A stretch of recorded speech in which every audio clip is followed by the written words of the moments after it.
Hello, my name is TJ, and I've been wanting to create a Lego build for every month of the year and thought I'd record the process because, I don't know, maybe this would be fun to watch. Am I entertaining? I don't know. I'm about to find out.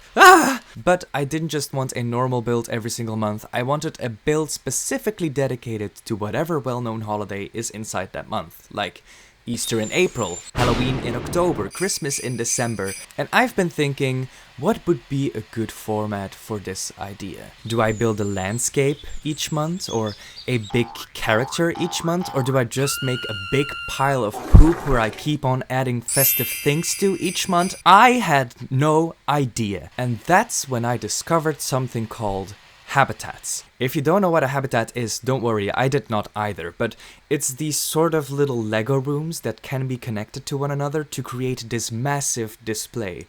And I think this build is perfect for what I want to do. But today, let's just start and see where we're going. I'll start with the Lunar New Year in January. January is a month of celebrating the new and out with the old. And more specifically, throwing Christmas in the trash. So, to represent that, I am already kind of gonna break the rules of a habitat and make an adjacent build outside of that habitat. I just really want there to be a Lunar New Year party going on inside, and then on the outside it's like, Christmas is over! I'm sorry for breaking the rules, but not really, because this build is gonna look so awesome. I'ma start by taking these two plates and connect them by building my first wall right here. And of course the wall is gonna be red, because, well, it's Lunar New Year. It's all red and gold. Normally this wall should be one stud wide so it can connect to the other habitats, but I've made it two because this is gonna be the outside wall anyway, and I need this connection between these two plates. About 2 bricks high, I'ma place in some windows. I could choose between these more modern windows and these more traditional looking ones. I would have loved to use the modern windows because they were a little bit bigger, but the traditional windows are just so good. So I added these windows in using some jumper plates to offset the windows a little bit from the center to give the build some dimension. And on top of these windows, I'ma put these normal 2x1 plates so I can easily connect the rest of the wall again. Ta-da! What a beauty. Now let's build the other wall. Here I've gotta make this weird bump. This bump looks random now, but later if we have more habitats, we can connect them all through this weird little bump. So, thank you, bump. Now that that's done, I think I'll start by turning this into a snowy January landscape by covering it with white plates. Next, I want a Christmas tree to be put here. Why? Don't ask, you'll see in a second. I'ma create it by using a mix of these green and dark green leaf elements and connecting them with these brown round bricks. It kinda looks like a pine, right? On top, I tried to make it nice and pointy by using this other leaf element and these green flowers. I mean, it works, but it's not the best, but it works, so I'll just keep it? I don't have a better solution, so I'ma keep it. But a Christmas tree ain't Christmassy without proper decoration. Let's decorate.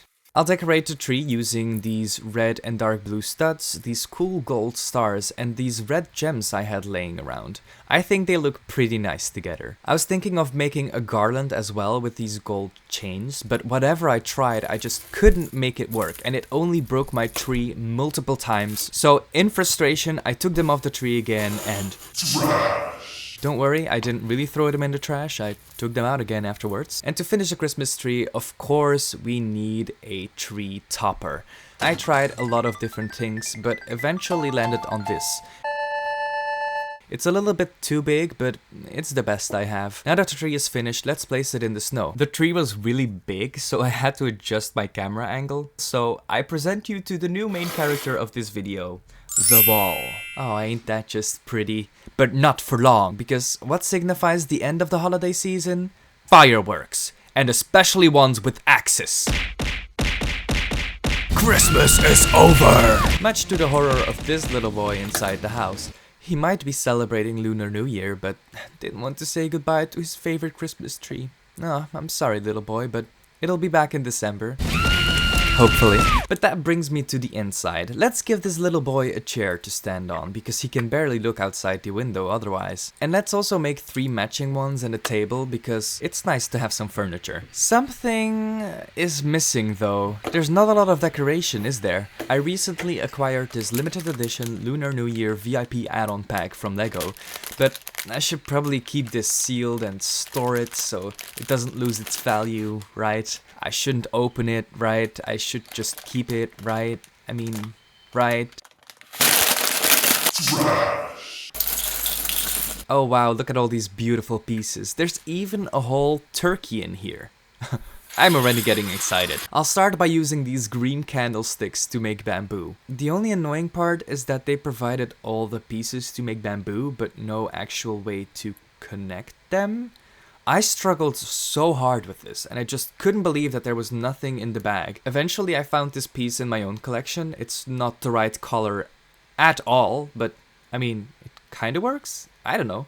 It's the only thing I have, so we're gonna have to do with it. On the bottom I put this white round brick to make it look like the bamboo was in some sort of pot, and planted the tiny builds into the room. Next I wanted some of these lanterns to hang across the room, because I think that would look very beautiful. But again, here you get a string, a hook that can hang on that string, and a lantern, but the provided parts don't actually connect together to be able to hang the lantern from the string.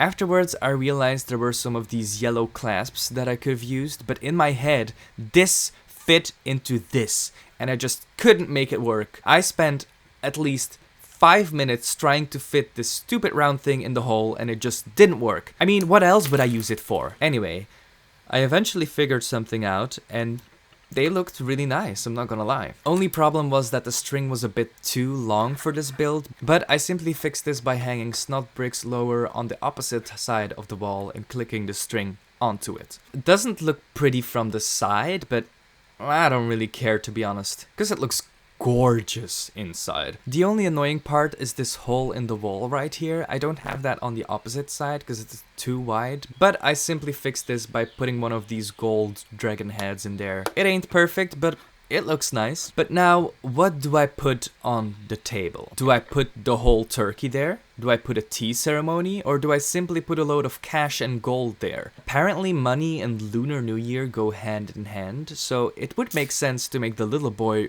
rich. I did choose for the tea ceremony though, as it looks the nicest to me. I doubted so long to just put the turkey there and call it a day, because the turkey is just so funny to me, but look at this. Wow. I'm actually quite proud of this habitat already. But it is missing just one thing though. A rabbit. This Lunar New Year is all about rabbits, so I just had to incorporate one, right? I also had this thing, but let's save that one for Easter, shall we? I didn't really know where to put the rabbit at first, but I ended up with putting the rabbit at the table.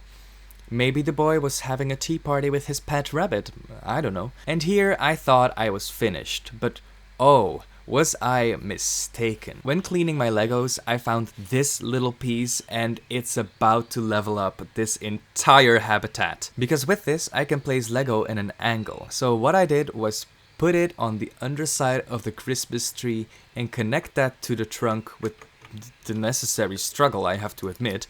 And now it looks like the Christmas tree is actually being cut down.